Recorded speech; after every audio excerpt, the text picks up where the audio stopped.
নমস্কাৰ পোনপ্ৰথমে আপোনালোক সকলোলৈকে অশেষ ধন্যবাদ আপোনালোকে আমাৰ আগৰ ড্ৰাইভটোত ইমানখিনি সঁহাৰি দিলে যে আজি পৰ্যন্ত আপোনালোকৰ ৰিলিফ মেটেৰিয়েল গৈ আছে আমি যোৱাকালিৰ আপডেটটো দিয়া নাই আজি দি দিম কালি অলপ সময়ৰ নাটনি আজি লাষ্ট 40 ফেমিলিজক আপোনালোকৰ বস্তুখিনি ওলাই যাব পানী তথাপি অলপ ৰৈ যাব পানীখিনি আমি দিয়াৰ ব্যৱস্থা কৰি আছো য'ত লাগে এতিয়া আমি 10 তাৰিখে আৰু এটা কেম্পেইন উলিয়াইছো য'ত আমি মেট্ৰেছ ফল্ডিং বিছনা কুকাৰ মপাৰ মেডিচিন আৰু যদি আমাৰ সম্বলৰে পাৰো কিছু স্কুল বেগস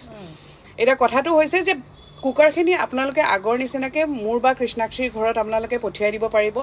মেট্ৰেছ বা ফল্ডিং বিছনা যেহেতু বহুত ডাঙৰ স্পেচ লয় আমাৰ ইমান ট্ৰাকৰ ভাড়া ইমান যোৱাতকে আমি ভাবিছো যে তাত আমি লোকেল ভেন্ডাৰছক আমি ঠিক কৰিছো তাতে আমি অৰ্ডাৰ দি দিম আৰু বাকি মপাৰ বা এখিনি আমি লৈ যাম আপোনালোকে আৰ্থিক সাহায্যৰ কাৰণে বাকিখিনি ডিটেইলছ কৃষ্ণাক্ষীয়ে ক'ব আমাৰ ফোন নম্বৰ সহ ইয়াতে ৰিলত আপোনালোকে দেখা পাইছে ফোন ডাইৰেক্টলি কৰিব আমি বিচাৰো যে একাউণ্ট ট্ৰান্সফাৰ কৰিলে আমি ভাল পাম কিন্তু আপোনালোকে ৰিমাৰ্কটো লিখিব কাৰণ যেহেতু এটা উচিত আৰু ভাল কাৰ্যত গৈ আছে গতিকে সেইটো বিষয়ে ৰিমাৰ্কটো দিলে আমি যথেষ্টখিনি আৰু আমি যদি ফোন নথাও আমাৰ নামত কাকো পইচা নিদিব এক্স্যাক্টলি কাৰণ বহুতে স্ক্যাম চলাই আছে আমাৰ নম্বৰ দি পেলে বা আমাৰ ৰিল আকাৰত দি পেলে তেওঁলোকে স্ক্যানাৰখন বেলেগৰ দি দিয়ে যদি আমি ডাইৰেক্টলি কাবাৰ স্ক্যানাৰ দিছো তেতিয়া হলে আমি কৰিছো নহলে প্লিজ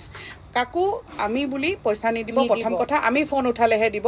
সেকেন্ডলি আপোনালোকে ফ্লাড ৰিলিফ বুলি নোটত লিখি দিব আপোনালোকৰ যদি বেংক ট্ৰান্সফাৰৰ নেজানে বা উপায় নাই আমি কিউআৰ দিম কিন্তু still we will prefer bank transfers exactly আৰু স্পেশালি আমি বস্তুখিনি যেহেতু তাতে অৰ্ডাৰ কৰাটো বিচাৰিছো কাৰণ ইয়াৰ পৰা তুচক দাঙি নিয়াটো সম্ভৱ নহবই কিন্তু প্ৰেছাৰ কুকাৰ্ছ সকল বিখিনি আমাক দিব পাৰে আমাৰ এড্ৰেছত ঠিক আছে ধন্যবাদ